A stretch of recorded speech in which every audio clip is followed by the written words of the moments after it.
Assalamualaikum warahmatullahi wabarakatuh. Inna hamdanillah nahmaduhu wa nasta'inuhu wa nastaghfiruhu wa na'udzu billahi min syururi anfusina wa min sayyiati a'malina may yahdihillahu fala mudhillalah wa may yudlilhu fala hadiyalah. Asyhadu an la ilaha illallah wa asyhadu anna Muhammadar Rasulullah la nabiyya ba'da amma ba'du. Pertama-tama, marilah kita panjatkan puji syukur kehadiran Allah Subhanahu wa ta'ala yang mana telah melimpahkan rahmat serta karunia-Nya kepada kita semua, sehingga kita masih diizinkan melangkahkan kaki, mengayunkan tangan menuju masjid yang sama-sama kita cintai ini. Sholawat beriringkan salam tak lupa pula kita hantarkan ke junjungan umat manusia, yakninya Nabi Muhammad Sallallahu Alaihi Wasallam, yang mana beliau dengan gagah perkasanya membawa kita menuntun umat manusia dari zaman yang penuh dengan perbudakan, penghinaan serta kebodohan menuju zaman yang penuh dengan kebebasan, ilmu pengetahuan, dan karakter pembentukan generasi muda yang berakhlak mulia seperti yang kita rasakan saat ini. Yang saya hormati, ene-ene, inya-inya, dan saudara sekian yang saya sayangi, adik-adik, kakak-kakak yang seperjuangan dengan saya. Baiklah, tidak akan memperpanjang kata mukadimah, langsung saja saya petik judul pidato saya yang berjudul Begitu Means Iman Seorang Generasi Muda Saat Ini. Saudara kaum muslimin, seiman, sebangsa dan setanah air yang saya muliakan, di kemajuan zaman era seperti saat ini telah banyak kita jumpai berbagai macam bentuk pergaulan generasi muda yang sangat memprihatinkan saat ini. Tak terlepas dari kata pergaulan bebas yang tak jarang kita mendengar dari hari ke hari, zaman ke zaman, hingga abad ke abad. Saudara kaum muslimin, seiman, sebangsa dan setanah air yang saya muliakan. Nah, apakah kita tahu apa yang dimaksud dengan pergaulan bebas? Nah, pergaulan bebas adalah suatu perilaku tercela, kita garis bawahi tercela, karena mereka tidak menuntun, tidak mengatur batasan-batasan dalam pergaulan sama sekalinya. Perempuan dan laki-laki disamakan saja, padahal kita sebagai umat manusia, terlebih lagi umat muslim, telah membatasi mana yang patut untuk dilakukan dan mana yang sepantasnya untuk ditinggalkan. Saudara kaum muslimin, seiman dan sebangsa yang saya hormati, tak banyak kita jumpai, semua telah bersebar, telah di mana-mana telah kita jumpai. Cewek cowok bergoncengan tidak menjadi masalah. Terlebih lagi, orang tua lah yang mendukung anaknya untuk berpacaran. Kalau misalnya di zaman sekarang tidak memiliki pasangan, anak aja tuh, tidak laku. Inilah teman-teman yang dikhawatirkan oleh orang tua zaman-zaman saat ini. Mereka lebih khawatir anaknya tidak memiliki pacar dan pasangan, terlebih lagi tidak mengkhawatirkan, bukannya malah mengkhawatirkan anaknya memiliki akhlak, rajin sholat, dan pembatasan pergaulan yang telah mereka dalami itu tak lagi penting di mata mereka. Telah banyak pula kita jumpai, begitu banyak zaman-zaman modern yang telah kita rasakan pada saat ini. Pada masa anak-anak telah diketahui dengan namanya PDKT-an. Meningkat lagi pada masa remaja telah kita ketahui yang namanya dengan pacaran. Nah, lebih meningkat lagi yang para dewasa dan lansia telah kita dengar dengan yang namanya perselingkuhan. Hal ini, saudara, telah menjadi lumrah di masyarakat kita, yang means iman dan akhlaknya akan tergoda dan terjerumus ke dalam-dalamnya. Sedangkan orang yang lain bagaimana? Mencontoh dari satu sisi ke sisi yang buruk. Nah, oleh karena itu, inilah yang membuat prihatin dalam kacamata sosiologi agama yang mengatakan setiap pergaulan pasti ada batasan yang harus kita tekuni. Nah, memang benar yang awalnya kita sebut dengan sebagai pertemanan, persahabatan. Namun, di sanalah tanpa kita batasi atau kita beri pondasi iman dan akhlak yang mulia pada diri kita, maka pertemanan dan persahabatan itu malah akan menjerumuskan kita ke dalam maksiatan. Kenapa? Dalam persahabatan yang namanya sentuh ini sentuh itu tidak masalah, kan kita persahabatan, rangkul ini rangkul itu tidak menjadi masalah, kan kita sahabatan, pegang ini pegang itu tidak masalah, toh kita jadi keluarga. Nah, inilah hadirin yang disebut dengan ayat Al-Quran bahwa persaudaraan dalam agama Islam tersebut adalah yang menyuruh kamu menuju surga dan mencegah kamu menuju neraka. Nah, disinilah titik poin, titik, step by step yang awalnya hanya sentuhan sedikit menjadi pegangan. Inilah yang menjadi hasutan-hasutan setan untuk membumbui kita untuk terjerumus ke dalam kemaksiatan. Bukankah kita sebagai umat muslim telah dibatasi bagaimana batasan-batasan dalam pergaulan? Contohnya, sebagaimana firman Allah dalam surat Al-Isra ayat 32 yang berbunyi, A'udzubillahi minasyaitonirrajim, Bismillahirrahmanirrahim. Wala taqrabuz zina, kunna fahishatan wa sa'as sabil. Allah mengatakan, janganlah engkau mendekati zina, bahwa zina itu adalah perbuatan keji dan itu adalah seburuk-buruknya perbuatan.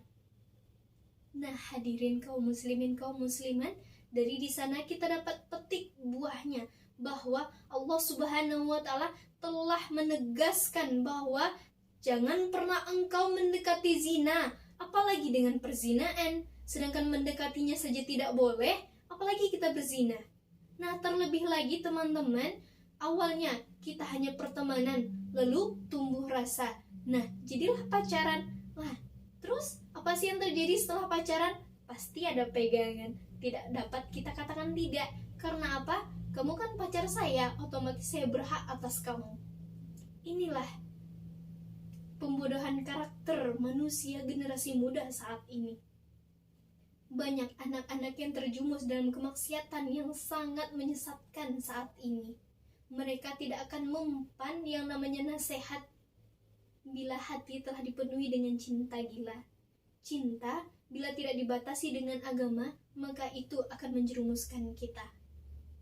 Oleh karena itu, saudara kaum muslimin, kita harus memang patut untuk ditanamkan pada anak-anak akan ilmu agama, agar kelak dia keluar menuju dan melihat betapa luasnya dunia ini. Mereka memiliki pondasi, memiliki tonggak dan pondasi kuat terhadap pergaulan-pergaulan yang lainnya. Mereka akan tetap berteman, bebas berteman, namun mereka akan berpegang pada karakter dan prinsipnya karena telah ditanamkan dari sejak kecil. Saudara kaum muslimin seiman dan sebangsa yang saya hormati, telah begitu banyak pula kita dengar begitu bagai macam perilaku-perilaku serta kondisi saat ini yang sangat menyesatkan. Di antaranya, kemajuan teknologi ini memang mempermudah urusan masyarakat dan orang-orang sekitarnya. Namun, kita harus tahu juga dengan kemajuan teknologi ini berdampak pada karakter seorang generasi muda. Contohnya, seseorang yang pandai dalam memanfaatkan kemajuan teknologi, maka mereka akan mencari bagaimana sih apa manfaat dari kemajuan teknologi ini. Sedangkan kemajuan teknologi ini juga akan memberikan dampak negatif bagi orang-orang yang salah dalam penyalahgunaannya. Contohnya, dalam kemajuan teknologi ini tidak ada yang tidak dapat kita temukan. Semuanya ada di dalam teknologi ini. Jadi tergantung pribadi kita sendiri, kita ingin mencari apa, langsung keluar. Mbah Google, apa yang dimaksud dengan teknologi? Langsung keluar penjelasannya. Apa sih contoh dari perbuatan sholat? Langsung keluar bentuk dan tata caranya. Apa sih yang dimaksud dengan sosiologi agama? Akan keluar uraiannya. Apa sih yang tidak bisa kita temukan pada saat ini? Namun hadirin, begitu banyak kita jumpai. Mungkin hanya sedikit yang terlihat, namun yang tidak terlihat mungkin lebih banyak. Contohnya, di dalam kemajuan teknologi ini, handphone makin canggih, handphone makin kemajuan zaman, makin pintar pula handphone ini. Contohnya, begitu banyak situs-situs atau perfilman yang lain-lainnya. Terlebih lagi generasi muda yang tidak memiliki pondasi yang kuat, mereka terjerumus dengan menonton film yang tidak-tidak. Nah, inilah hadirin suatu bentuk pembunuhan karakter generasi muda. Kenapa? Karena mereka hanya tertuju pada hal-hal sesaat tersebut gitu. Kayak mana ya? Mereka hanya terpokok pada alasan-alasan yang tidak senonoh sebagaimana yang tertera kata para pendapat lainnya. Kemajuan teknologi ini memang mempermudah generasi muda untuk menggali ilmu. Namun juga mempermudah kemaksiatan terjadi di mana-mana. Contohnya, kenal Facebook, ketemuan, lalu chattingan, lalu pacaran, lalu banyak lagi yang tidak kita ketahui.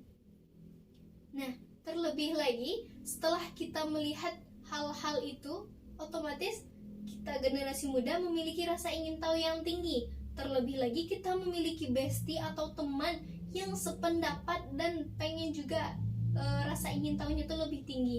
Nah, di sanalah terjadilah perzinaan yang hakiki, tidak lagi bisa terhindari. Hal ini hadirin sangat memprihatinkan. Oleh karena itu, sangat diperlukan pondasi agama untuk setiap generasi muda yang dipupuk dari dini hari. Saudara kaum muslimin, kaum muslimat, seiman, sebangsa dan setanah air yang saya banggakan. Memang betul, kita dalam berteman tidak boleh pilih-pilih kawan, karena manusia diciptakan Allah itu sama, tidak ada perbedaannya, kecuali keimanan dan ketakwaan kita terhadap Allah Subhanahu wa ta'ala. Namun apakah kita tahu sebaik-baik teman itu karakternya bagaimana? Sebagaimana yang tertera dalam surat Ali Imran 104 yang berbunyi, wal takum minkum ummatun yad'u ila ma'rufi wa yanhauna 'anil munkar ulaika muflihun. Sebagaimana yang mengatakan bahwa orang yang beruntung itu adalah pertemanan itu adalah yang mengajak kepada kebaikan, mencegah kepada yang munkar, dan merekalah orang-orang yang beruntung. Nah, dari segi ini dapat kita garis bawahi bahwa mencari teman itu adalah orang yang bisa menuntun kita menjadi yang lebih baik lagi. Setidaknya, kalau kita tidak bisa mengajak mereka menjadi yang lebih baik, jangan sampai kita yang terjerumus ke dalam keburukan. Kalau misalnya kita kurang kuat terhadap godaan, maka sebaiknya kita yang menjauh. Nah, saudara kaum muslimin, seiman, sebangsa dan setanah air yang saya banggakan, bahwa dalam ayat tadi diperintahkan, beruntunglah kita memiliki teman yang bisa taat dalam agama, yang mengingatkan kita dalam salah melangkah, namun mereka membimbing kita untuk terus berada dalam kebaikan. Memang masa lalu tidak dapat diulang, namun masa depan bisa kita rancang. Apabila kita menemukan seorang teman yang baik dalam agamanya, bagus dalam akhlaknya, serta mulia dalam adabnya, rangkullah. Namun apabila kita memiliki teman yang sesat lagi menyesatkan, tak bisa kita ajak untuk dalam kebaikan, maka lebih baik kita lepaskan. Sekian dari saya. Apabila masih banyak kekurangan, saya mohon maaf. Assalamualaikum warahmatullahi wabarakatuh.